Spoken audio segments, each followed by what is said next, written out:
payo man ako dito, kag maayo man ako pag-serve sa Ginoo. Kag sa sinangation, nanamian ko sa mga member dito. Kag sa ako nga pag-ubra, ila man ako din tagaan sa maayo nga sildo. Kag nanamian gid ko nga ito pang simbahan nga ako nalinan. Kag nang maayo man ang mga member sa akon nga pagtrabaho.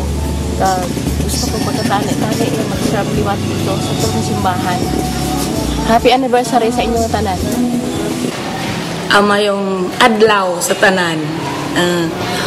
Ako pasalamat kay sa Ginoo nga tagaan niya ako talent sa handle sa mga kabataan sa Sunday School.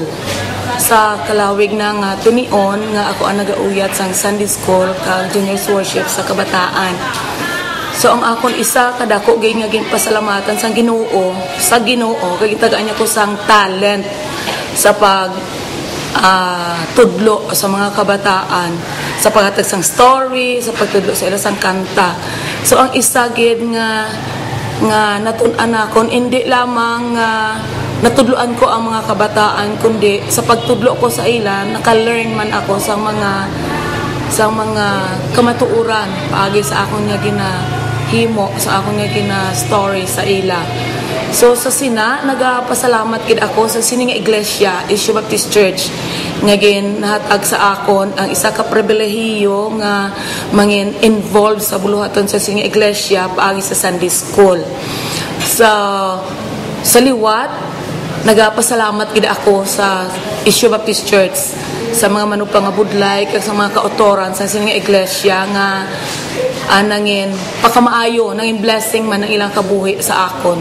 Salamat gid kag sa liwat happy anniversary sa Issue Baptist Church.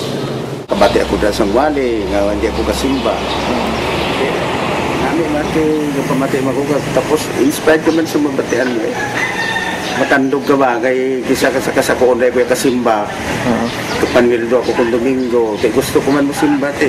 Kung kisa man tumatabuan nila ang wali sa pastor ni kanami kapamati man. Pero sa aton nga may Kristo nga aton nga tagipuson malipayon kita mo pamati sina. Kag subong iban man mo man way man sang komentar ko nano. Kay kaayuhan man sige happy anniversary na lang. Mayong adlaw sa inyo tanan.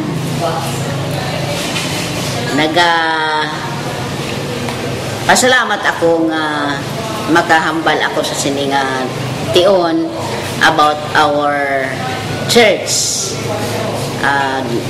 Ang nakihibaluan ko nga ani nga church isa sang church nga ari diri sa Barrio Isyo. Kag nagakilala ako nga si Kristo Jesus nagahatag iya nga na put up ini nga church through the leaders of this church, especially Mr. Hospicio Atonson with his wife and children. Sa aton pa siya ang nag-lead sa mga members ini nga church nga ma-put up ini kag pasalamat gid ako nga nahimo ini nga church kag hasta subong naga-exister kag madamo na nga mga pastors ang nagligad kag hangpan namon ang ila mga hilikoton diri kag pasalamat ako nga siningat ini nga church subong naka pastor kami sa kay Pastor Donny Ray Lagrada kag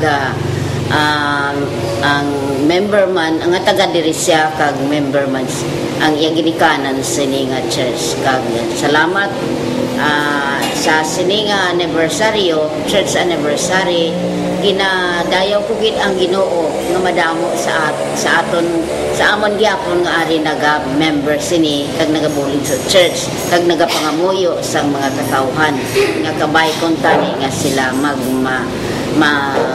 tutuman sa pag-alagad sa kay Kristo Jesus paagi sininga iglesia. Happy anniversary sininga church.